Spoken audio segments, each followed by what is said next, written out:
Yeah, since after the December 16th launch of the Constitutional Force Majeure, there have been a deluge of inquiries to the NINAS Secretariat.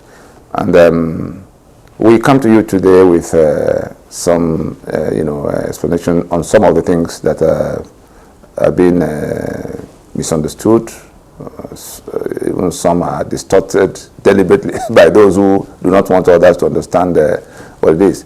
The Constitutional Force Majeure is a culmination of a series of actions that have spanned almost a 20-year period, aimed at peacefully winding down the 1999 Constitution and all of what it brings, and the distillation of fresh constitutional protocols amongst the peoples of the defunct Federation of Nigeria, who are now being held in the Union against their will. And then the force majeure, the demands of that proclamation are such that if we look at them, we'll see that they are aimed at putting a time frame on the question of discussing the terms of this union that have been evaded by Nigeria since 1967, continuously, and so with all the grievances and agitations all over the place,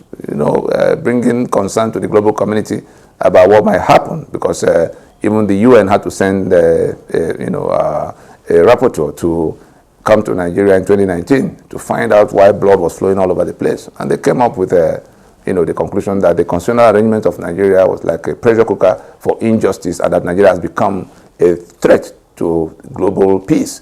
Because if it does snap, 200 million people will be looking for shelter.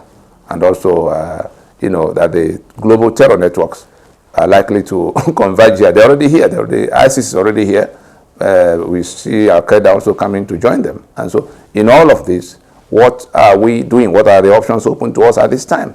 Especially in the face of that constitution that we have been shouting about and taking steps.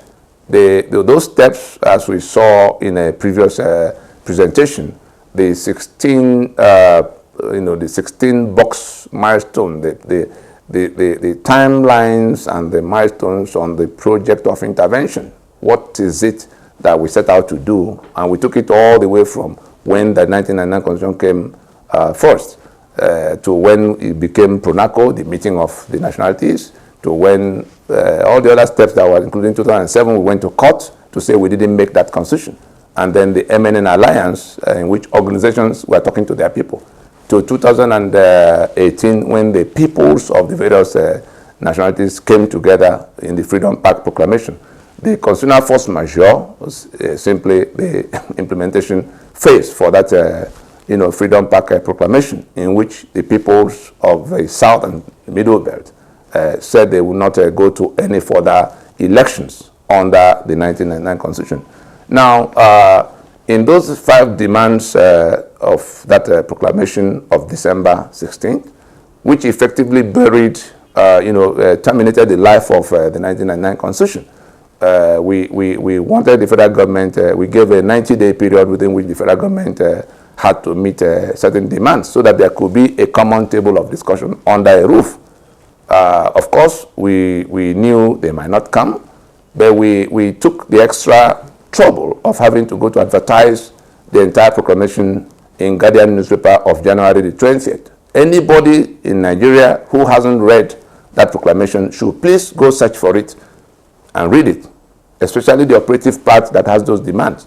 Otherwise, such a person will not understand what is happening going forward in the country, because the owners of the sovereignties that have been detained here are acting together to retrieve their sovereignty. And it is that constitution that held to that sovereignty. But their signature was put on that constitution as authorization for the operation of that constitution. So what the Constitutional Force Majeure is all about is to declare an emergency around that fraud and to peacefully pull back, that signature and go to a table of discussion in a transition during which, successor protocols will be placed. That is, what are the constitutional instruments that will replace the one being rejected? And because we're not anarchists, we're just statesmen, we're not anarchists, We also offered a transitioning to say, let the federal government acknowledge that there's a dispute. Let there be a commitment to the decommissioning of that constitution that's not working. Let there also be, a commitment to not having further elections that will renew the life of that constitution. Let there be an express, commitment to going into that transition that will during which all these issues will be resolved around tables, not on the streets like we see things progressively degenerating to. And also that the business of discussing what will happen is that of the constituent components, not of any National Assembly or any group of people seated in one conference in one corner. It is the owners of the Yorubas, the Ijo, in whatever formations they have put themselves together, that will come in a two-stage process in which they will ratify those formations and then come to discuss whether they want to federate with others. By referendums, of course, the people have to decide to recommit to the union or to opt out of the union. Those are the things contained in those. And we put something at the concluding part of precisely how it has to be done. That thing we put there was in the public. It was put in the public space in the period in that same 2018 when we went to Freedom Park proclamation. In the process, that's that's by way of an open memorandum to the President Muhammad Buhari on the restructuring debate that was raging all over the country.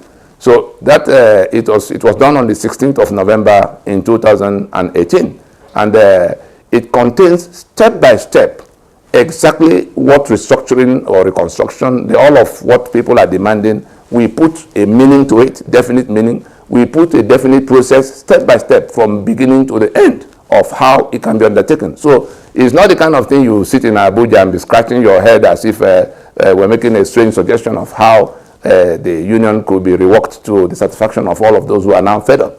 And so the highlights, the key highlights of that open memo is to say that the question of restructuring is just a matter of autonomy. What level of autonomy will be satisfactory to all of those who are now complaining? Because it could be 100%, that means they want to leave entirely. It could be 80%, like Germany and France and Portugal that are doing European Union. It could be 50%, the type we had up to 1960. So in all of that, the choice is entirely theirs, and the mechanism for ascertaining what their choices are the things we put in that. So anybody who also wants to know exactly what has to happen going forward can also seek out that open memorandum to the president. You can Google it. You can go to the website of NINAS, www.freedomfromnigeria.com or ninasffn.org. You're going to see all of so between the two, the proclamation itself and that open memo, you will see what the problems are and what the solutions are in terms of practical operationalization. Let us not continue to beat about the bush. Things are getting worse, and nobody's going to stop anybody from exercising their right to self-determination, because the 12 contiguous states that passed Sharia, I'm sure we see the map behind. These 12 contiguous states that impose Sharia have seceded from our secular union. Section 10 of the Constitution says forbids the adoption of state religion. When 12 contiguous states stepped forward and acted simultaneously to adopt and impose Sharia in year 2000, they have seceded from the secular union, and we interpret it, the rest of us interpret it to mean that they've exercised their right to self-determination, and the rest of us are stepping into our right to self-determination. So there's really nothing to quarrel about in all of this. Let us accept that we have a problem. Let us go and solve that problem. Otherwise, the problem will solve itself, like we see it already, showing up all over the place.